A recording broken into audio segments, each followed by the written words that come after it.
The file in front of you was never officially closed. The investigators moved on. The witnesses stopped talking. The leads ran dry, but the case never closed. What you are about to hear has been documented. The timeline, the evidence, the questions that were never answered. Welcome to case number unknown. Let's open the file. On October 25, 2017, a woman in a designer dress boarded a Ryanair flight from Sofia, Bulgaria to Athens, Greece. She carried with her a fortune in secrets, a web of lies spanning 6 continents, and the stolen dreams of roughly 3.5 million people. From that moment forward, Dr. Ruja Ignatova, the self-proclaimed Cryptoqueen, vanished from the face of the earth. She has not been seen since. The FBI placed her on its 10 most wanted fugitives list, only the 11th woman in the Bureau's history to receive that distinction. But to understand how one woman orchestrated what authorities call the largest cryptocurrency fraud in history, worth over $4 billion, we need to go back to the beginning. Ruja Ignatova was born on May 30, 1980, in Ruja, Bulgaria. When she was 10 years old, her family relocated to Schramberg, a small town in the Black Forest region of Germany. By all accounts, she was brilliant. She earned a law degree from the University of Constance and later a doctorate in European private law from the same institution. She worked briefly at the prestigious consulting firm McKinsey & Company. On paper, she was everything the modern world admired: educated, multilingual, ambitious, and cosmopolitan. But there was another side. In 2012, Ruja and her father Plamen Ignatov were convicted of fraud in Germany related to the bankruptcy proceedings of a steel company. They received suspended sentences. It was a warning sign that the world chose to ignore. In 2014, Ruja Ignatova launched OneCoin from Sofia, Bulgaria. On the surface, it appeared to be a cryptocurrency, a digital currency designed to rival Bitcoin. She marketed it as the Bitcoin killer,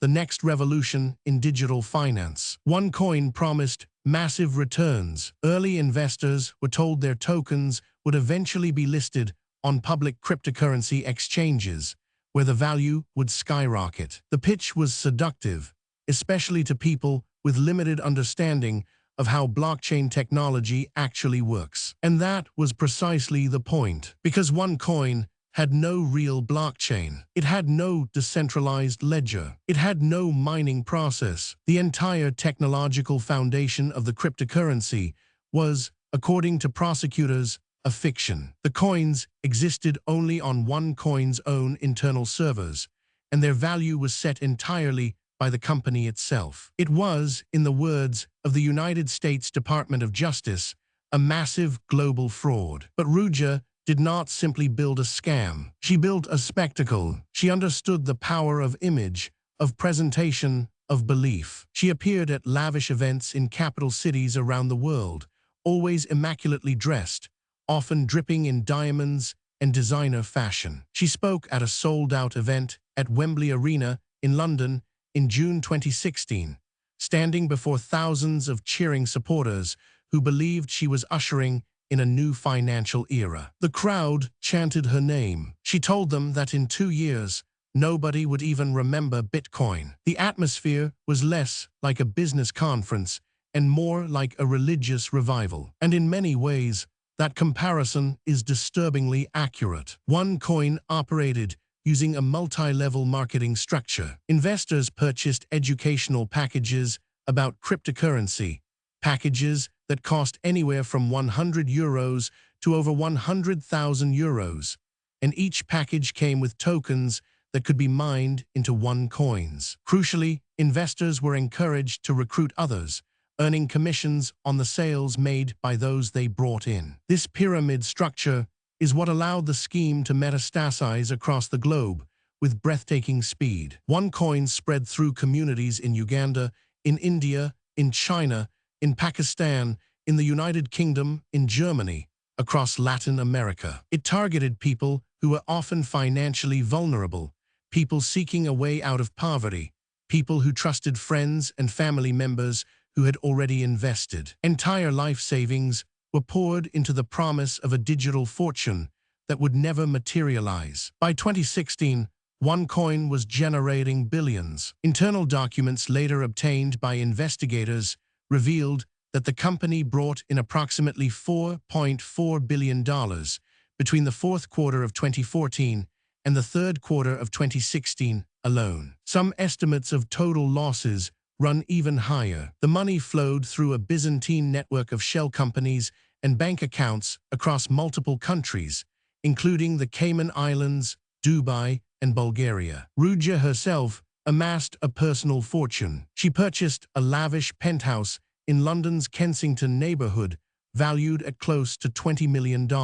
She owned property in Dubai and Bulgaria. She traveled by private jet. She lived like royalty, funded entirely by the broken hopes of millions. Behind the scenes, however, the walls were closing in. Law enforcement agencies in multiple countries had begun investigating OneCoin. In the United States, the FBI and the Southern District of New York opened a criminal investigation. German prosecutors, BaFin, the country's financial regulatory authority, issued warnings. Authorities in China arrested nearly 100 OneCoin promoters in a massive crackdown in 2017. Italy's antitrust authority fined the company. India launched its own investigations. The noose was tightening, and Ruja knew it. In early October 2017, internal communications suggest Ruja became increasingly paranoid. She knew that United States authorities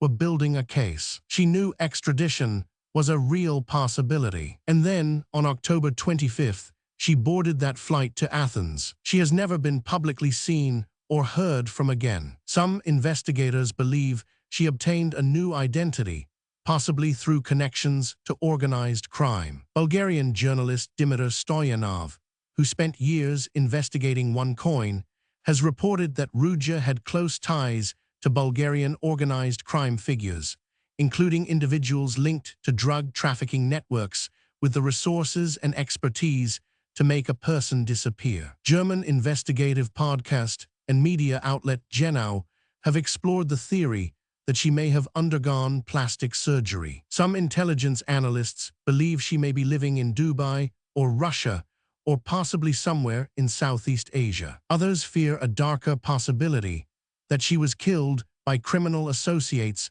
who feared she would become a liability. With Ruja gone, the scheme began to unravel rapidly. Her brother, Konstantin Ignatov, took over leadership of OneCoin, but his tenure at the top was short-lived. In March 2019, Konstantin was arrested at Los Angeles International Airport by FBI agents. He eventually pleaded guilty to charges of money laundering, conspiracy, and fraud. He cooperated extensively with prosecutors and awaits sentencing. Sebastian Greenwood, a co-founder of OneCoin, was extradited from Thailand to the United States in 2022 and pleaded guilty to fraud and money laundering charges. Mark Scott, a former partner at the prestigious law firm Lock Lord, was convicted in 2019 for laundering approximately $400 million in OneCoin proceeds through a series of fake investment funds. He was sentenced to 10 years in federal prison. Carl Sebastian Greenwood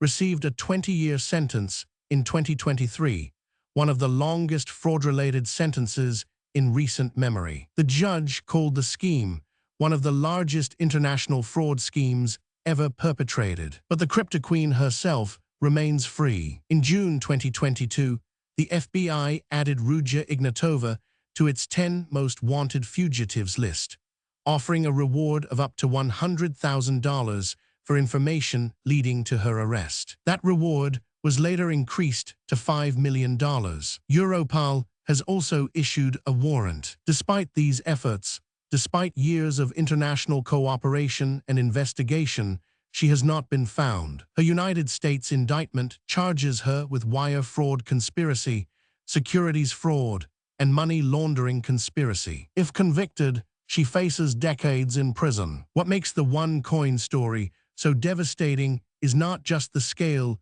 of the financial loss. It is the human wreckage left behind. In Uganda, Families who invested their children's school fees were left destitute. In Pakistan and India, entire communities were financially decimated. In the United Kingdom and Germany, retirees lost pensions they had saved over lifetimes. Many victims still refuse to believe OneCoin is a fraud. Even now, years after the scheme collapsed, online communities of believers insist the coin will eventually be listed, that their investments will pay off. The psychological manipulation was that complete. The BBC investigative podcast, The Missing Cryptoqueen, hosted by journalist Jamie Bartlett, brought global attention to the case and has been instrumental in documenting both the scale of the fraud and the desperate search for Ignatova. Bartlett described the case as a story about the gap between the world as we want it to be and the world as it actually is. That gap, that space between hope and reality,